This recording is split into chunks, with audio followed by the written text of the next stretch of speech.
بسم الله الرحمن الرحيم.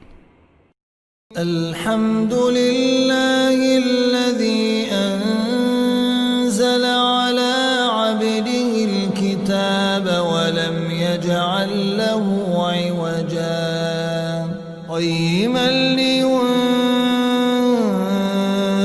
بأسا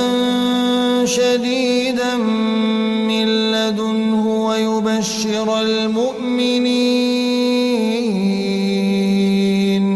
ويبشر المؤمنين الذين يعملون الصالحات أن لهم أجرا حسنا ماكثين فيه أبدا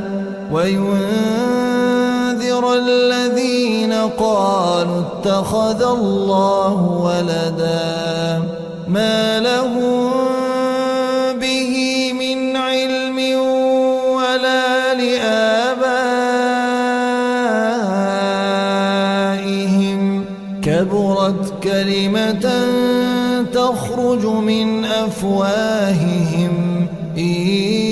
يقولون إلا كذبا فلعلك باخع نفسك على آثارهم إن لم يؤمنوا بهذا الحديث أسفا إنا جعلنا ما على الأرض زينة لها لنبلوهم أيهم أحسن عملا وإنا لجاعلون ما عليها صعيدا جرزا أم حسبت أن أصحاب الكهف والرقيم كانوا من آياتنا عجبا إذ أوى الفتية إلى الكهف فقالوا ربنا آتنا من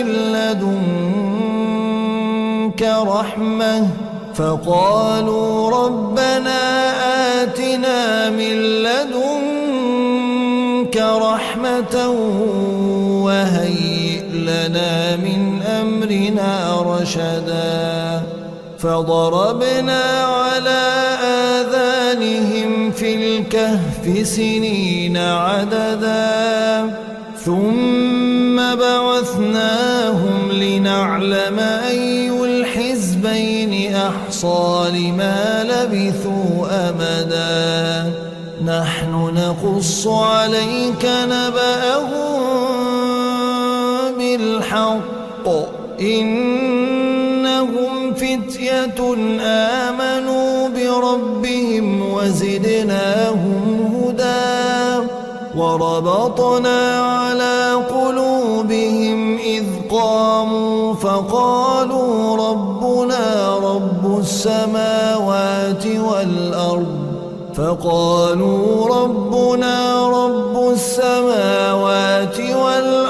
لن ندعو من دونه إلها لقد قلنا إذا شططا هؤلاء قوم اتخذوا من دونه آلهة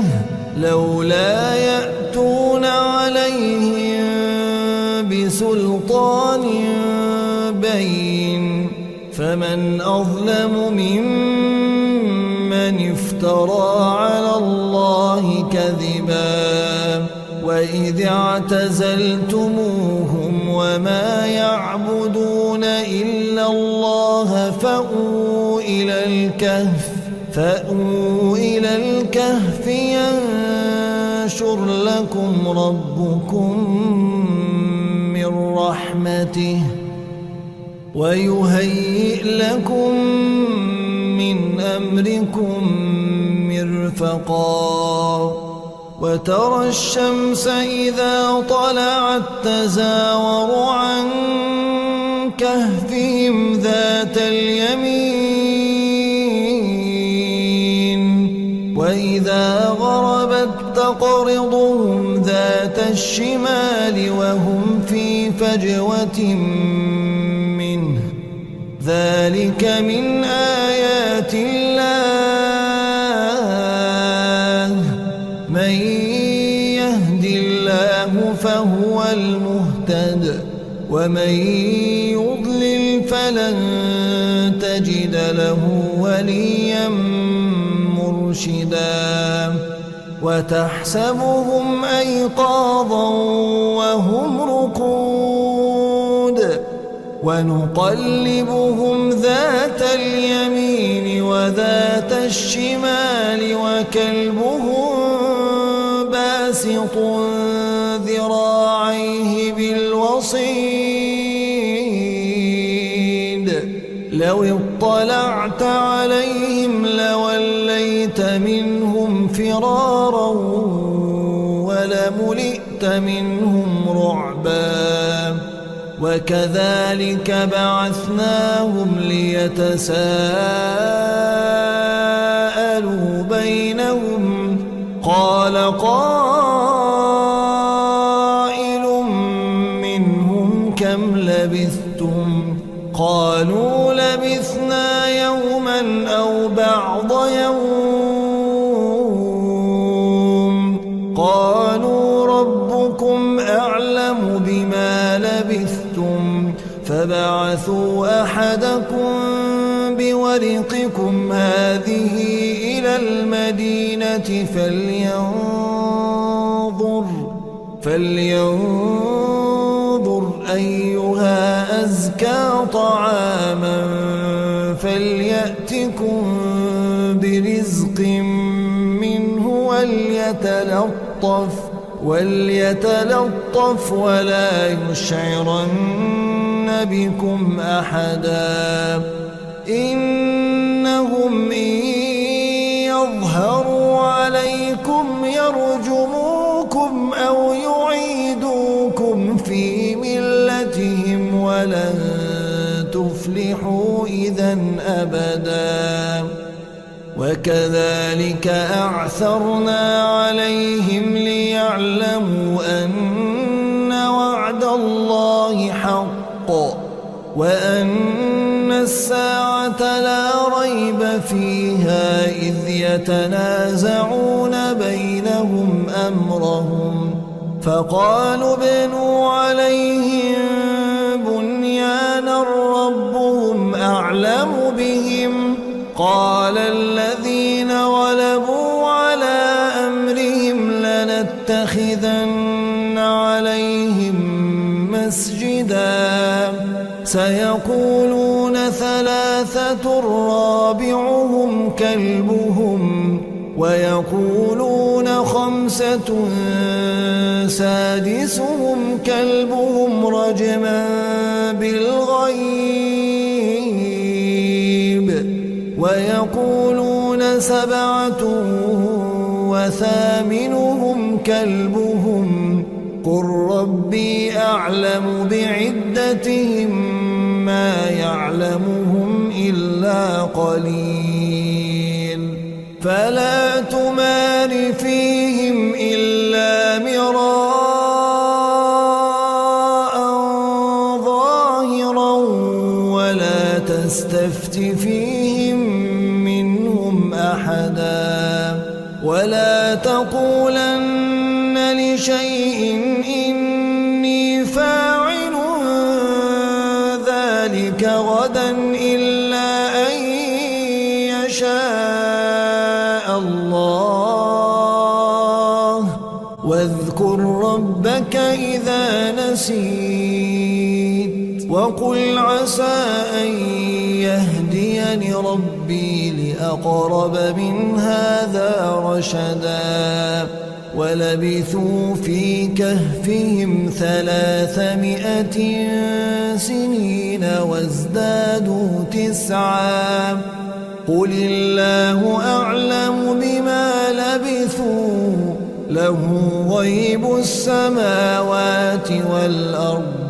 أبصر به وأسمع ما لهم من دونه من ولي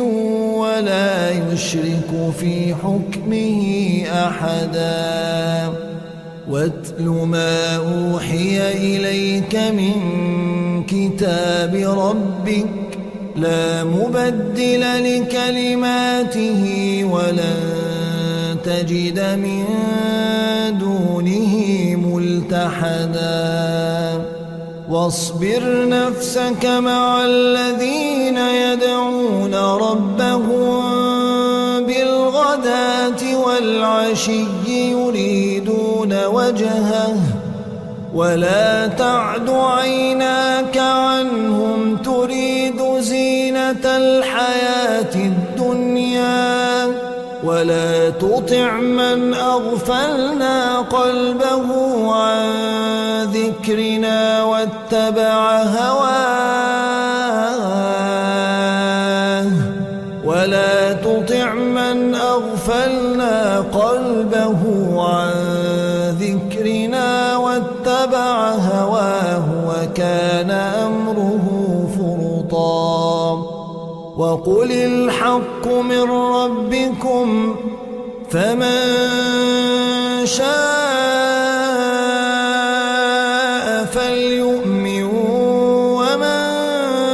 شاء فليكفر إنا أعتدنا للظالمين نارا أحاط بهم سرادقها وإن يستغيثوا يغاثوا بماء كالمهل يشوي الوجوه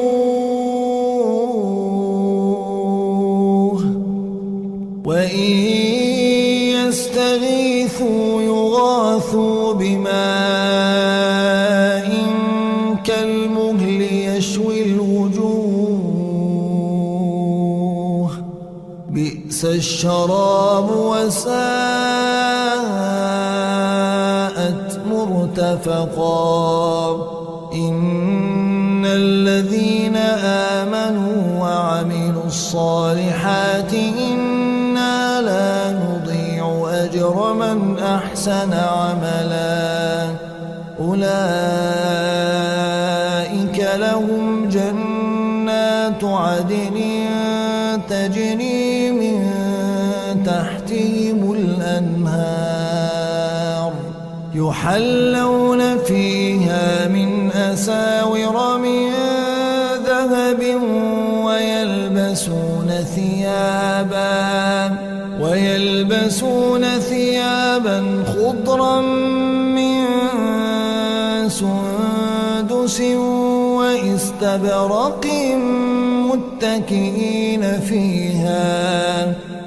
متكئين فيها على الأرائك نعم الثواب وحسنت مرتفقا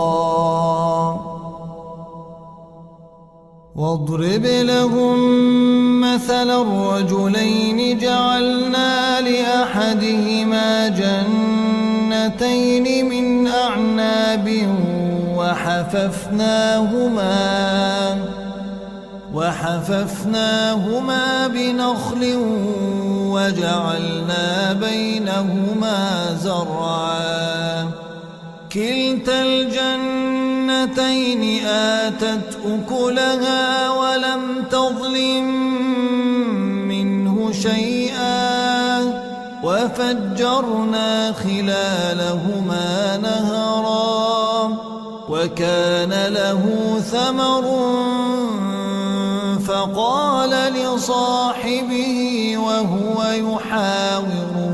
فقال لصاحبه وهو يحاوره أنا أكثر منك مالا وأعز نفرا ودخل جنته وهو ظالم لنفسه قال ما أظن أن تبيد هذه أبدا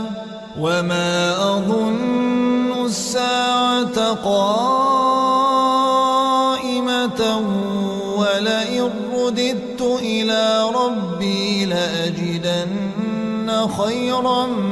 منها منقلبا قال له صاحبه وهو يحاوره أكفرت بالذي خلقك من تراب ثم من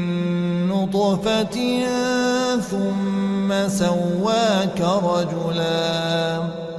لكن هو الله ربي ولا أشرك بربي أحدا ولولا إذ دخلت جنتك قلت ما شاء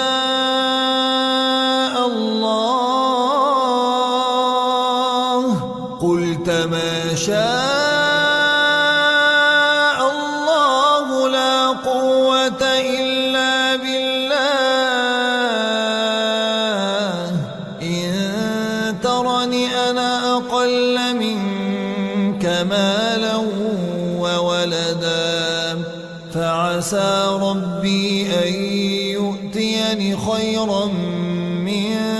جنتك ويرسل عليها حسبانا من السماء فتصبح صعيدا زلقا أو يصبح ماؤها غورا فلن تستطيع له طلبا وأحيط بثمره فأصبح يقلب كفيه على ما أنفق فيها وهي خاوية على عروشها ويقول يا ليتني لم أشرك بربي أحدا ولم تكن له فئة ينصرونه من دون الله وما كان منتصرا هنالك الولاية لله الحق هو خير ثوابا وخير عقبا واضرب لهم مثل الحياة الدنيا كماء إن أنزلناه من السماء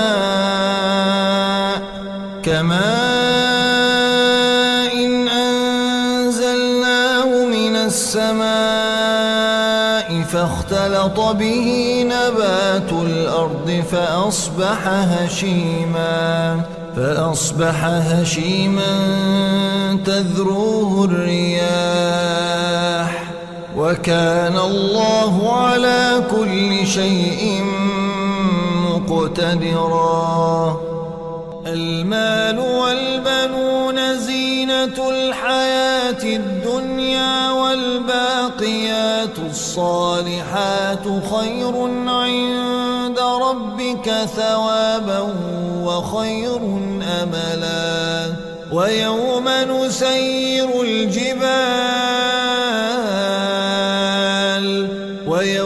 نسير الجبال وترى الأرض بارزة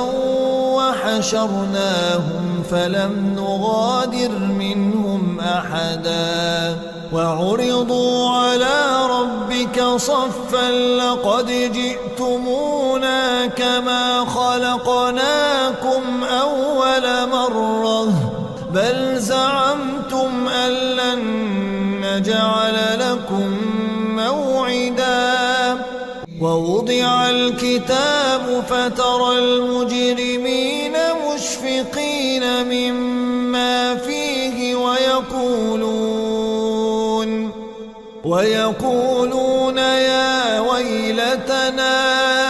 ويقولون يا ويلتنا ما لهذا الكتاب لا يغادر صغيرة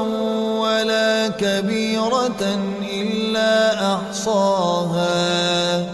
ووجدوا ما عملوا حاضرا ولا يظلم ربك أحدا وإذ قلنا للملائكة اسجدوا لآدم فسجدوا إلا إبليس كان من الجن ففسق عن أمر ربه أفتتخذونه وذريته أولياء من دوني وهم لكم عدو بئس للظالمين بدلا ما أشهدتهم خلق السماوات والأرض ولا خلق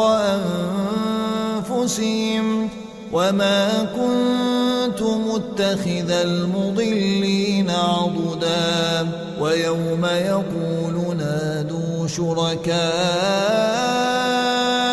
الذين زعمتم فدعوهم فلم يستجيبوا لهم وجعلنا بينهم موبقا ورأى المجرمون النار فظنوا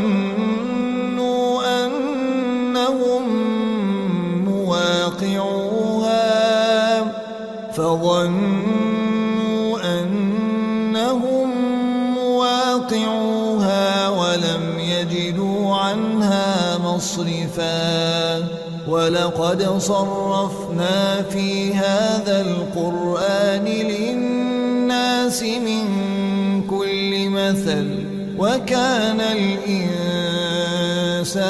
أكثر شيء جدلا وما منع الناس أن يؤمنوا إذ جاءهم الهدى ويستغفروا ربهم إلا أن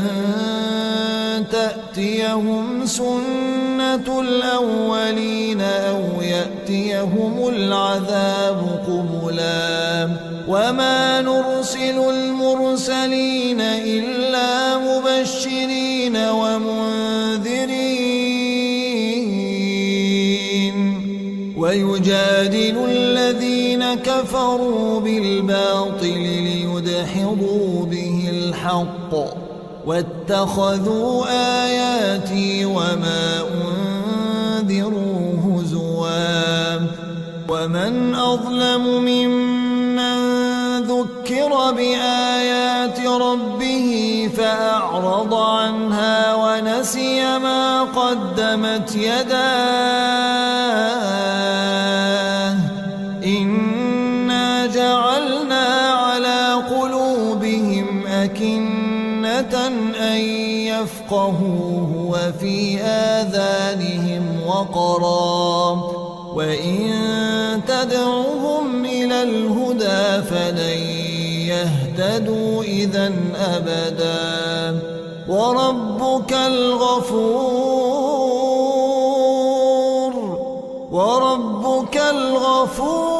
ذو الرحمة لو يؤاخذهم بما كسبوا لعجل لهم العذاب بل لهم موعد لن يجدوا من دونه موئلا وتلك القرى أهلكناهم لما ظلموا وجعلنا لمهلكهم موعدا وإذ قال موسى لفتاه لا أبرح حتى أبلغ مجمع البحرين أو أمضي حقبا فلما بلغا مجمع بينهما نسيا حوتهما فاتخذ سبيله في البحر سربا فلما جاوزا قال لفتاه آتنا غداءنا لقد لقينا من سفرنا هذا نصبا قال أرأيت إذ أوينا إلى الصخرة فإني نسيت الحوت وما أنسانيه إلا الشيطان أن أذكره واتخذ سبيله في البحر عجبا قال ذلك ما كنا نبغ فارتدا على آثارهما قصصا فوجدا عبدا من عبادنا آتيناه رحمة من عندنا وعلمناه من لدنا علما قال له موسى هل أتبعك على أن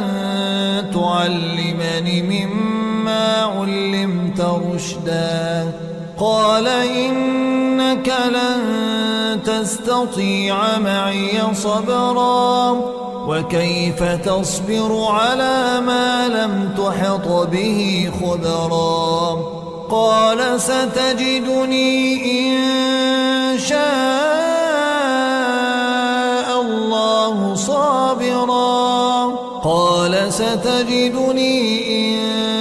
شاء الله صابرا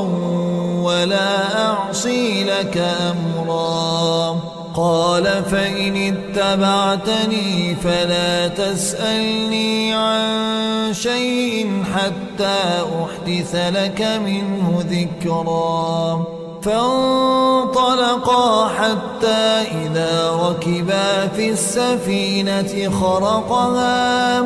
قال أخرقتها لتغرق أهلها لقد جئت شيئا إمرا قال ألم أقل إنك لن تستطيع معي صبرا قال لا تؤاخذني بما نسيت ولا ترهقني من أمري عسرا فانطلقا حتى إذا لقيا غلاما فقتله قال أقتلت نفسا زكية بغير نفس لقد جئت شيئا نكرا قال ألم أقل إنك لن تستطيع معي صبرا قال إن سألتك عن شيء بعدها فلا تصاحبني قد بلغت من لدني عذرا فانطلقا حتى إذا أتيا أهل قرية استطعما أهلها فأبوا أن يضيفوهما فوجدا فيها جدارا يريد أن ينقض فأقامه قال لو شئت لاتخذت عليه أجرا قال هذا فراق بيني وبينك سأنبئك بتأويل ما لم تستطع عليه صبرا أما السفينة فكانت لمساكين يعملون في البحر فأردت أن أعيبها وكان وراءهم ملك يأخذ كل سفينة غصبا وأما الغلام فكان أبواه مؤمنين فخشينا أن يرهقهما طغيانا وكفرا فأردنا أن لهما ربهما خيرا منه زكاة وأقرب رحما. وأما الجدار فكان لغلامين يتيمين في المدينة وكان تحته كنز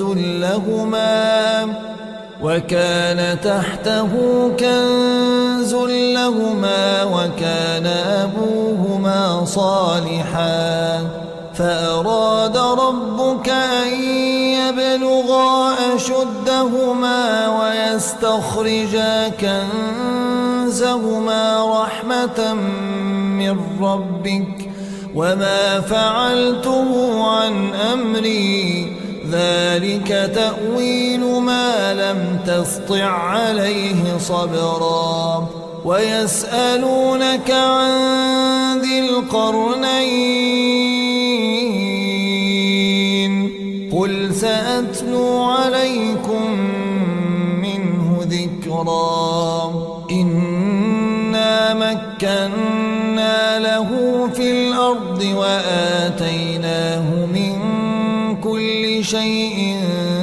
سببا فأتبع سببا حتى إذا بلغ مغرب الشمس وجدها تغرب في عين حمئة ووجد عندها قوما قلنا يا ذا القرنين إما أن تعذب وإما أن تتخذ فيهم حسنا. قال أما من ظلم فسوف نعذبه ثم يرد إلى ربه فيعذبه عذابا نكرا. وأما من آمن وعمل صالحا فله جزاء الحسنى وسنقول له من أمرنا يسرا. ثم أتبع سببا حتى إذا بلغ مطلع الشمس وجدها تطلع على قوم لم نجعل لهم من دونها سترا. كذلك وقد أحطنا بما لديه خبرا. ثم أتبع سببا حتى إذا بلغ بين السدين وجد من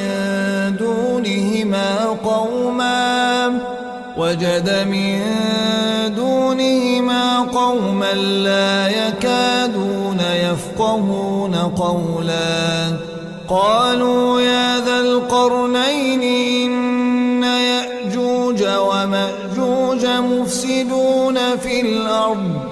فهل نجعل لك خرجا على أن تجعل بيننا وبينهم سدا. قال ما مكني فيه ربي خير فأعينوني بقوة أجعل بينكم وبينهم ردما. آتوني زبر الحديد حتى إذا ساوى بين الصدفين قال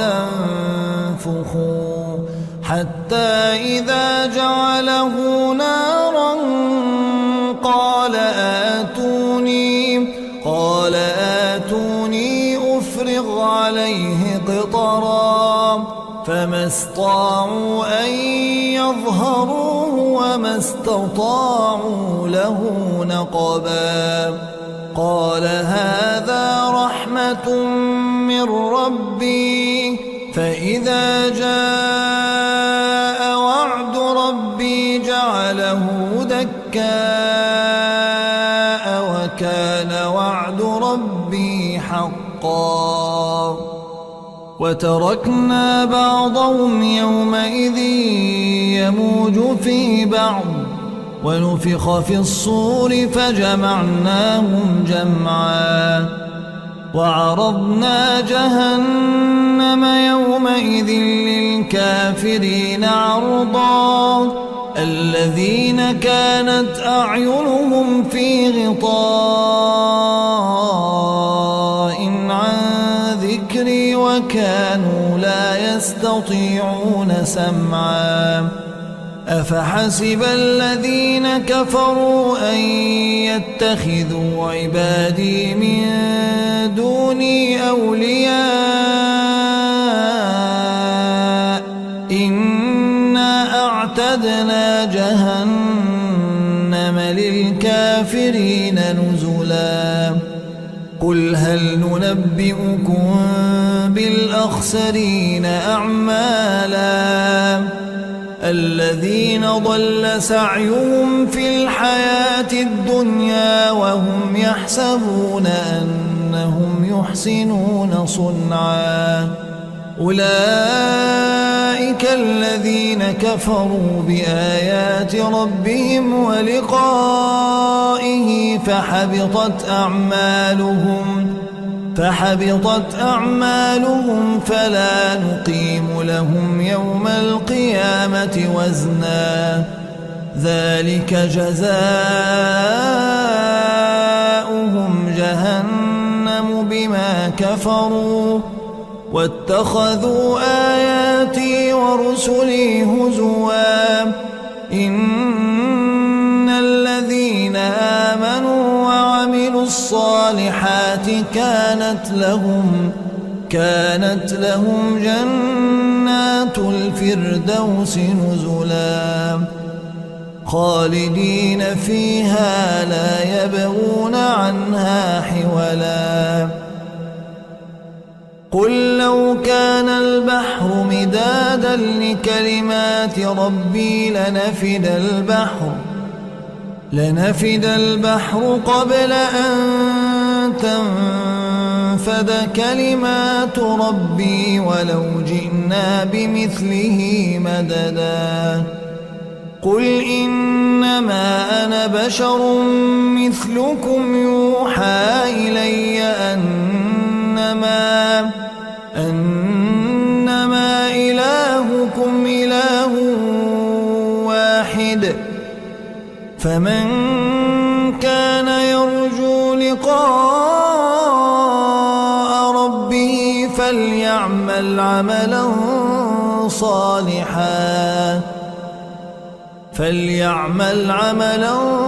صالحا